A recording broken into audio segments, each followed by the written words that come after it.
Claudia Collins joins us, as always, brought to you by IBEW 640, an eye on the Territorial Cup later this week from her view on the recruiting end of things. All right, partner, if you look around ASU and U of A, obviously with Herm Edwards gone, Sean Aguano not able to really make much headway, are there more players on the recruiting roundup in state looking at U of A than ASU? Throw some names out there, fill us in on Territorial Cup angle. Yeah, there's absolutely more players looking at U of A, but we're seeing more players start to look at ASU, even in the 2023 class, which I couldn't have even said that a few months ago. So Sean Aguano is definitely making headway in that realm. First, over at Corona del Sol, five-star kicker Karsten Kiefer got an offer from ASU pretty recently, and it's currently his only Division I offer.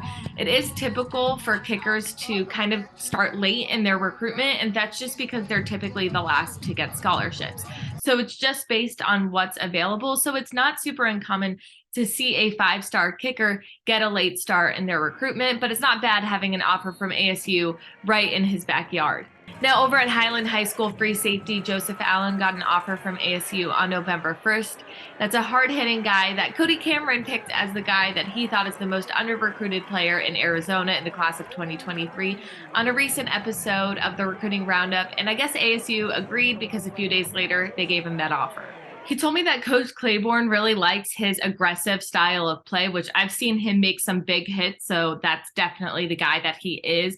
And he also really likes the Ohana feeling that Coach Aguano has brought to the ASU football community. Claudia Collins joins us for a couple of minutes. Recruiting Roundup brought to you by IBEW with a focus on this week's ASU U of A Territorial Cup and the recruiting battle. Flip over to Tucson. What's going on there? Yeah, Desert Mountain edge rusher Nolan Clement just got his most recent offer from Arizona on November 2nd. He does have 8 other offers, though, including ones from Idaho State, Navy, and NAU. So he's got a lot to choose from, which is always great. He said he loves the atmosphere and fan base at Arizona and thinks he'd fit in perfectly as their edge rusher. But right now, I think his focus is on Desert Mountain's upcoming game against Millennium and breaking some records. He's just 1 sack away from breaking the school record for sacks and just a couple away from breaking the tackle for loss record. So I think that's where his head's at right now. So over at Saguaro, Derek English, the wide receiver over there, has offers from both ASU and U of A. He's a 4-star wide receiver. I've seen him make some incredible catches this season. He's got a dozen offers, so definitely not a guy that's under-recruited. He's got offers from schools like Oregon, Washington, Utah, Michigan State, and him and Devin Dampier just really make that offense at Saguaro go. So I don't know if he's planning on staying in state or looking at the 11 other offers he's working with, but he's got a lot of choices, so I think he's in good hands. And then over at Pinnacle, another wide receiver, Miles Libman, also has offers at both.